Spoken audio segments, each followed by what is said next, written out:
தந்தை பெரியாரை தமிழர்களின் தலைவராக ஏற்றுக்கொள்ள முடியாது என்று நாம் தமிழர் கட்சியின் ஒருங்கிணைப்பாளர் சீமான் தெரிவித்துள்ளார்.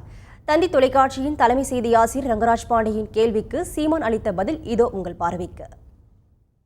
தமிழர் என்று நீங்கள் யாரை வரையறைப்படுத்துவீர்கள்? தமிழ் பேசுபவர்களா, தமிழ்நாட்டில் இருப்பவர்களா?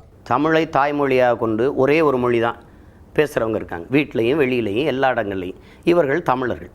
ஆனால் நீண்ட காலமாக இந்த மண்ணில் வந்து மண்ணும் பொண்ணும் எடுத்து மறைந்து வாழ்கிறாங்க பாருங்கள். இப்போ அவங்களையும் தமிழராக தான் நாம் தமிழர் கட்சியே இருக்குது. இப்போ நீங்கள் யார் மற்றவர்கள் பார்வைக்கு நான் வரலை. கால்டுவெல் போப்பை தமிழராக பார்க்குது, ஜியு பேப்பை தமிழராக பார்க்குது, ஜோசப் பெஸ்கிங்கிற வீரமாமுனிவரை தமிழராக பார்க்குது. அப்படித்தான் இது பார்க்குது. பெரியாரை தமிழராக பார்க்குறீங்களா?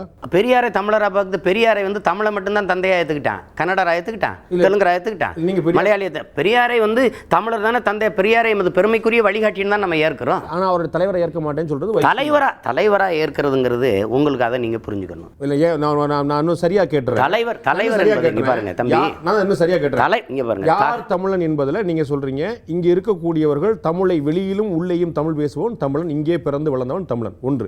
இரண்டாவது, மாற்றுமொழிக்காரனாக இருந்தாலும் கூட இங்கே பிறந்து வளர்ந்து இங்கே மண்ணோடு மண்ணாக பொண்ணு மண்ணுமாக இருப்பவன் அவங்கள வந்து இங்கே பாருங்க, அவங்கள வந்து எமது மண்ணின் மக்களாக நாங்கள் ஏற்கிறோம். நாம் தமிழர் கட்சி என்ன தத்துவத்தின் அடிப்படையில் கட்டப்படுதுன்னா, எமது மொழியையும் இனத்தையும் எம் மண்ணையும் எம் மக்களையும் தங்கள் உயிருக்கு மேலாக நேசிக்கும் எழுச்சிமிக்க இளைஞர்களின் பாசறை, அப்படிதான் அது கட்டமைக்கப்படுது. அப்போ இதில் இங்கே வந்து வாழ்கிற எல்லா மக்களையும் எங்கள் உயிருக்கு மேலான எமது உறவுகளாக நாங்கள் நேசித்து தான் இருக்கிறோம். ஆனால் தலைவன் என்பவன் நீங்கள் பார்க்குறீங்க, தகப்பனையும் தலைவனையும் ஒரு இனம் வந்து கடன் வாங்க முடியாது. தகப்பன் என்னை பெற்றவனாக இருக்கணும், தலைவன் என் ரத்தவனாக இருக்கணும். இதுதான் உலகம் புறா இருக்கிற